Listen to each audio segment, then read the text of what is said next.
Tonight, a Target 12 investigators exclusive, an American hostage, an exclusive interview with the mother of a reporter slain overseas.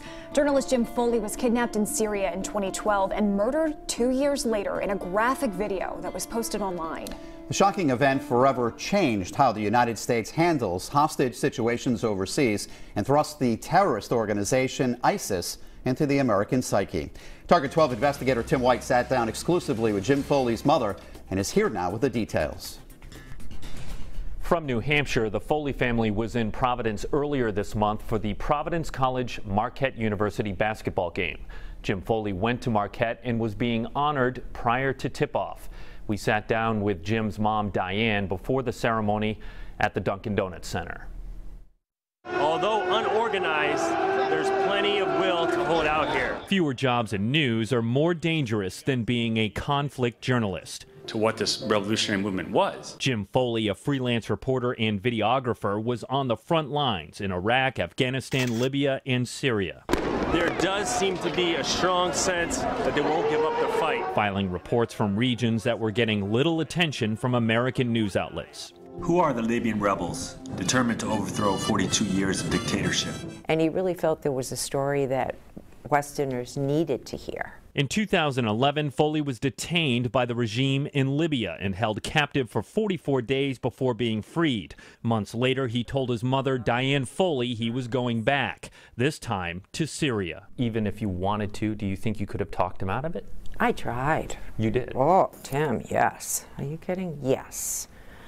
Jim had 2 master's degrees. He could have taught. There was so much he could have done, and he knew it. But he became passionate about it, Tim. In November 2012, Jim was kidnapped in Syria, then 2 years later, murdered. The beheading was used in an ISIS propaganda video rocking the United States. No one knew who had captured them. No one knew who they were with at all. So, and then their subsequent deaths spurred on a lot of changes. In the wake of Foley's case, President Obama signed a directive in 2015 that opened the lines of communications between the State Department and intelligence agencies and ordered them to strategize how to bring Americans home. Do you think that's his legacy? I'm hopeful that that's a part of it.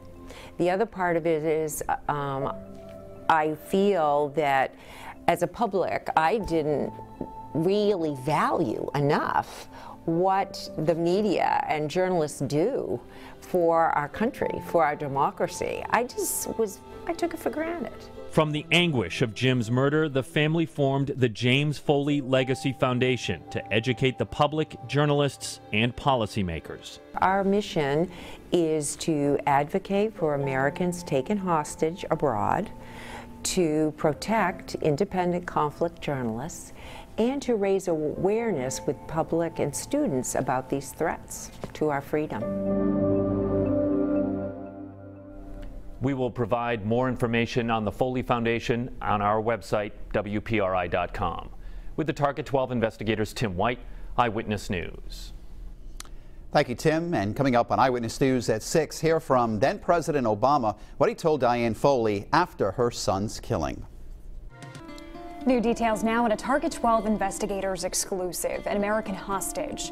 At 5, we brought you our one-on-one interview with the mother of Jim Foley. He was an American journalist murdered by ISIS terrorists in 2014. New at 6, Diane Foley tells us how she met with then President Barack Obama after her son's killing, expressing frustration to the commander-in-chief for how the hostage situation was handled. Target 12 investigator Tim White is here now with the exclusive details.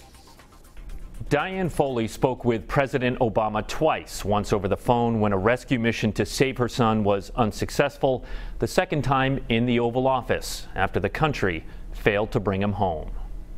Who are the Libyan rebels determined to overthrow 42 years of dictatorship? Freelance journalist Jim Foley was on the front lines in Iraq, Afghanistan, Libya, and Syria, filing stories from war-torn regions. Strong sense that they won't give up the fight. That were getting little on-the-ground attention from national news outlets. Although unorganized, there's plenty of will to hold out here. In 2012, he was kidnapped by ISIS terrorists. 2 years later, a dead-of-night raid by U.S. Special Forces was unsuccessful. Foley and other hostages had been moved. you know, poor man, I don't think he knew what to say. Jim's mother, Diane Foley, says she got word directly from then President Barack Obama that the secret mission failed. But it was 9 months after they knew where they were, so they were gone. 1 month later, Jim Foley was executed by the terrorist group in a shocking video that rattled the country. No just God would stand for what they did yesterday and what they do every single day. After the killing, Diane met with the president in the Oval Office. And he said Jim was the highest priority, and I told him he knew it wasn't. It hadn't been. And, you know, that I understood that, you know, it's a complicated time. In the wake of Foley's case, the president ordered a review of American policies on hostage situations. In 2015, Obama signed a presidential directive that authorized an interagency fusion cell to strategize how to bring Americans home. The directive opened lines of communication between the State Department and intelligence agencies like the CIA, FBI, and NSA. So that was the way he redeemed himself. I mean, he's a good man, and you know, but there's no way that these Americans were priorities at that time. They just weren't. Now, the James Foley Legacy Foundation works with families who have loved ones taken hostage and to advocate on behalf of American journalists and others who are captured overseas. That when a brave American goes out to report or do humanitarian work or educate or whatever, that to me that should be a priority for our government to try to bring them home. We want to thank the James Foley Legacy Foundation for providing some of the video used in this report, much of it recorded by Jim Foley. With the Target 12 investigators, Tim White, Eyewitness News.